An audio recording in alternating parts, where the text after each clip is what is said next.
Assalamualaikum warahmatullahi wabarakatuh. Waalaikumsalam warahmatullahi wabarakatuh.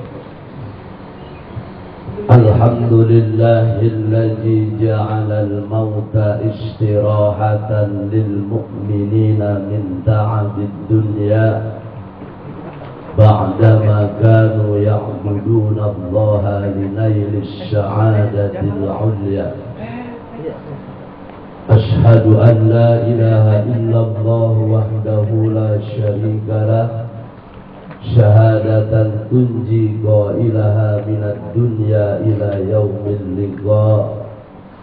Wa ashhadu anna sayyidana Muhammadan abduhu wa rasuluhu shahidul ayati wal ala.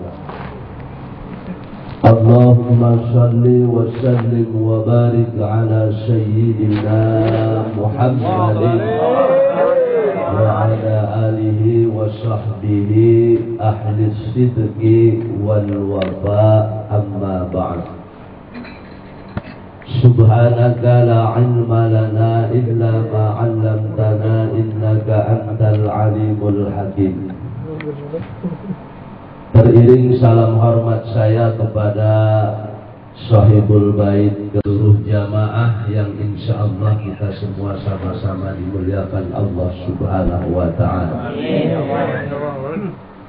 Bersyukur kepada Allah pada malam hari ini kita dipertemukan kembali dalam rangka acara rutinitas ta'an. Berkumpulnya kita di tempat ini menjadi wasilah turunnya berkah dan rahmat Allah Subhanahu wa Ta'ala.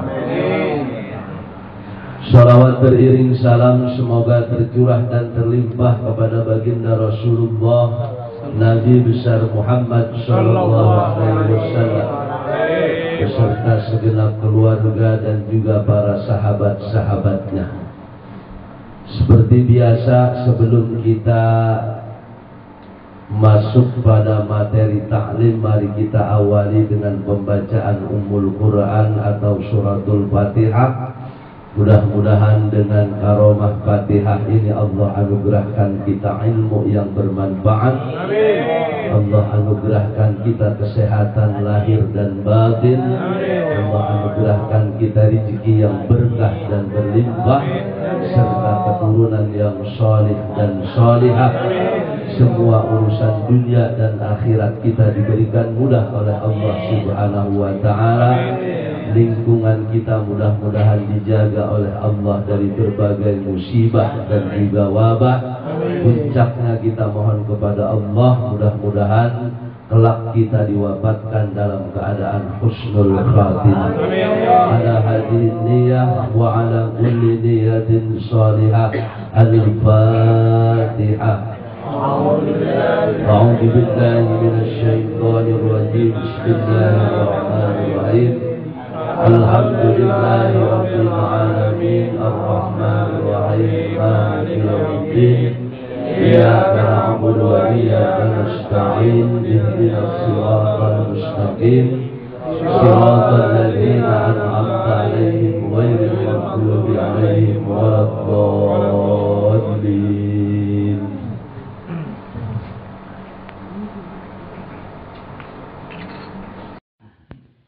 Siapa yang melaksanakan sholat subuh berjamaah, maka dia berada dalam jaminan Allah Subhanahu wa Ta'ala. Jadi kita ini, kalau hidup kita sudah dijamin oleh Allah Subhanahu wa Ta'ala, insya Allah semuanya beres. Kecuali kalau yang jamin baru Pak RT, Pak RW, ini belum beres.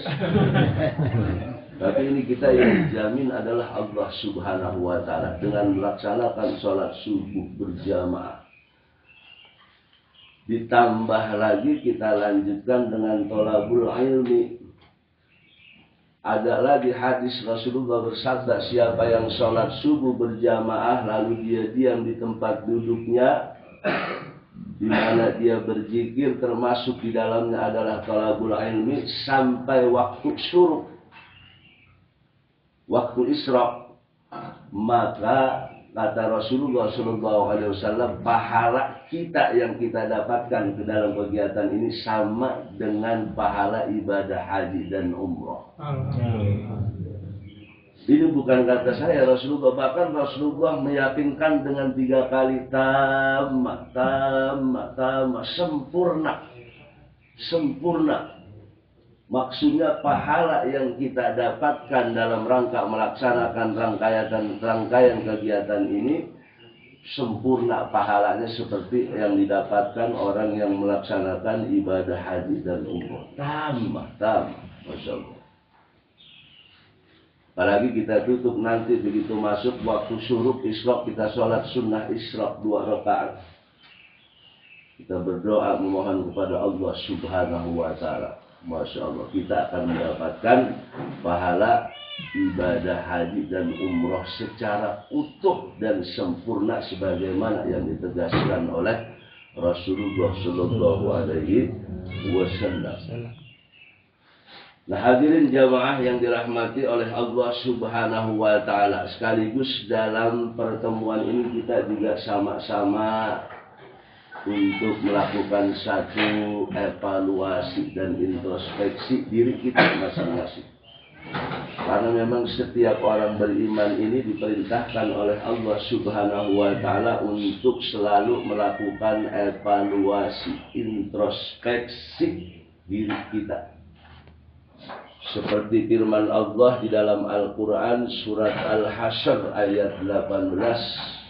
A'udzu billahi minasy syaithanir rajim. Ya ayyuhalladzina amanu taqullaha wal tanzur nafsum ma qaddamat lighad wattaqullaha innallaha khabirum bima ta'malun. Wahai orang-orang yang beriman, bertakwalah kalian kepada Allah Subhanahu wa Ta'ala. Wal tanzur nafsum ma qaddamat lighad. Hendaknya setiap diri, setiap orang, setiap jiwa merenungkan, memikirkan apa yang sudah dia lakukan untuk hari esok, yaitu hari akhirat. Jadi dengan ayat ini Allah mengingatkan kepada kita agar selalu melaksanakan evaluasi, introspeksi atas apa yang sudah selama hidup kita lakukan. Apakah semuanya bernilai ibadah atau tidak. Karena memang visi dan misi kita hidup, tujuan kita hidup adalah wa ma khalaqtul jinna wal insa illa liya'budun. Tidaklah aku ciptakan jin dan manusia kecuali untuk beribadah kepada Allah Subhanahu wa Ta'ala. Nah, untuk mensikapi semua ini kita perlu mensiasati ibadah. Bagaimana cara mensiasati ibadah? Nah, dalam kesempatan pertemuan ini saya ingin mengajak dan mengingatkan semuanya, saudara-saudara saya, teman-teman saya, agar kita ini selalu melakukan tajdidun niyat. Tajdidun niyat itu adalah menata, memperbaiki niat hati kita, mengubah orientasi hidup kita yang sifatnya duniawi menjadi ukhrawi. Rangkaian kegiatan yang kita lakukan sifatnya duniawi, tapi nilainya di sisi Allah Subhanahu wa Ta'ala menjadi amalan akhirat. Bagaimana caranya? Dengan tajdidun niat, menata niat di dalam hati kita. Dan ini sudah diajarkan oleh para ulama. Ada satu kitab namanya Ta'limul Muta'allim. Ini kitab ini biasa dipelajari di banyak pesantren. Di situ dikatakan kam min amalin yatasawwaru bi surati a'malid dunya wa yasiru bi husni niyati min a'malil akhirati. Berapa banyak amalan-amalan, kegiatan-kegiatan yang tampak sebagai amalan duniawi, kegiatan duniawi, tapi karena bagusnya niat di hati seseorang, amalan itu berubah menjadi amalan akhirat.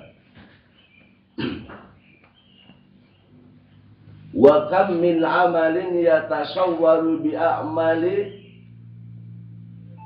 akhirah summa yasiru min a'malid dunya bisu'in niyyati.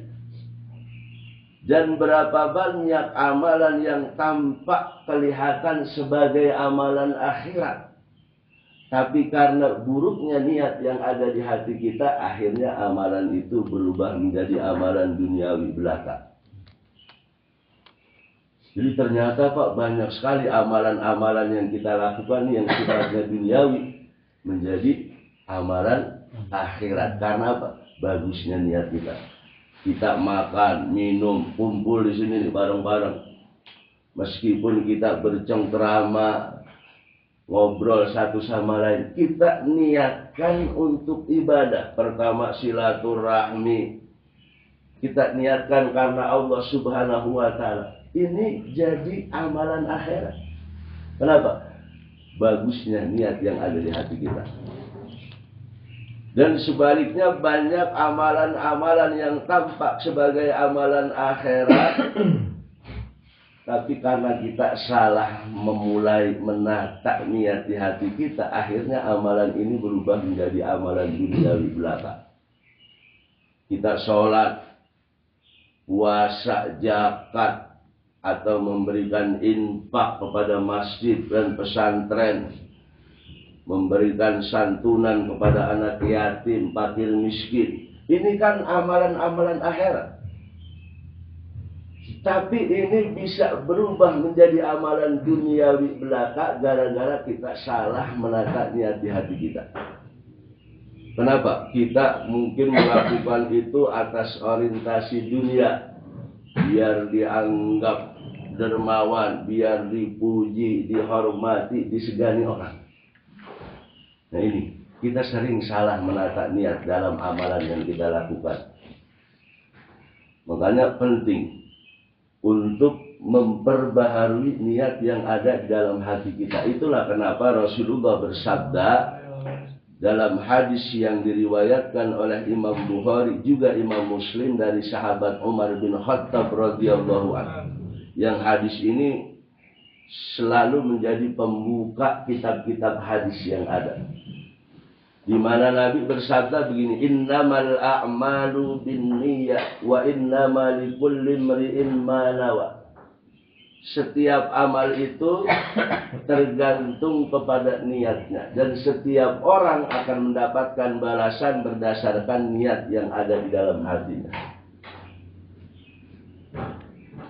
Kalau dalam kajian ilmu fikih, niat ini didefinisikan sebagai berikut: qasdus syai'i muqtarinan bi fi'lihi. Menyengaja untuk melakukan sesuatu yang diiringi dengan perbuatan. Nah, niat kita itu ada di awal kegiatan kita. Contoh begini, kita sholat sama-sama 4 rakaat. Maka niatlah yang akan membedakan mana sholat di tengah-tengah kita ini. Wa ma arsalnaka illa rahmatan lil alamin. Tidak aku utus engkau wahai Muhammad kecuali menjadi rahmat bagi alam semesta. Jadi kita yang melaksanakan maulid ini adalah bentuk rasa syukur kepada Allah Subhanahu wa Ta'ala, dan juga sebagai ungkapan rasa cinta kepada Rasulullah Sallallahu Alaihi Wasallam. Makanya ulama yang namanya Imam Utsman Al-Khaybawi mengatakan, man ahabba ayyana la ru'yatan Nabi Sallallahu Alaihi Wasallam falyuhibbahu hubban syadidan wa alamatul hubba al-ita'atu bi sunnatis saniyati wa iksarus sholawati alaihi. Kata ulama yang namanya Utsman Al-Khaybawi, man ahabba, siapa yang mengaku cinta, ayyana la ru'yatan nabi, dan dia mau berjumpa dengan Rasulullah sallallahu alaihi wasallam di surga nanti, falyuhibbahu hubban syadidan, maka hendaknya dia mampu menunjukkan kecintaan yang sangat kepada Rasulullah sallallahu alaihi wasallam.